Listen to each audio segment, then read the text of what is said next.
ပဲမင်္ဂလာပါကချင် language ကနေပြန်လေကြဆိုပါရရှင်ဒီနေ့တင်ပြတော့မယ်အကြောင်းအရာလေးကကြတော့နဲ့ဆုံးတော့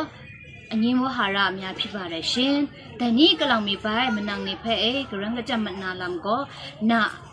နင်းတန်ကာရဲငါအိုင်နာထေချေလငိုင်နင်းတန်ကာရဲငါအိုင်ကတ်တော့နာထေနင်းတန်ချေလငိုင်နင်းတန်ကာနေထိုင်အန်တီနီကိုကစီနီဖဲအင်းရှာအင်္ဂလောလူတဲ့ဇွန်ရခနဲ့အန်တီနီနာဖဲကန်နာကာရိုင်ခုရဲတိယပ်နာကာယံရှုတဲ့ခုရဲဆိုတော့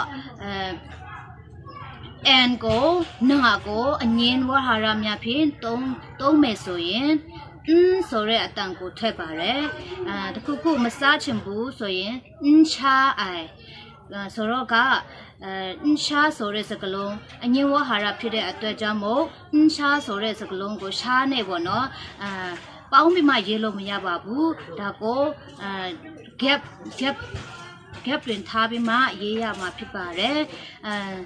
ဥပမာအားဖြင့်ပြောရမယ်ဆိုရင်တော့အင်းရှာအင်္ဂလောမူလူပေါ့နော်မလုပ်ဘူးမစားဘူးမတောက်ဘူးပေါ့အဲ့လိုမျိုးစကလုံးတွေမှာစကလုံးတွေကိုသုံးလို့ရပါတယ်ဒီလောက်ဆိုရင်နဲ့ပတ်သက်ပြီးမှအငင်းဝဟာရများတွေအကြောင်းကိုတိနားလေသဘောပေါက်မှာပြပါတယ်ရှင်ဒါရမယနာထေချေလငိုင်ကစီဖဲမိုင်ရပ်ကာလမ်နေဖဲဂျေနာလာနာစပက်ကမိုင်ယုံဖဲချေချူကပါဆိုင်မတုနာ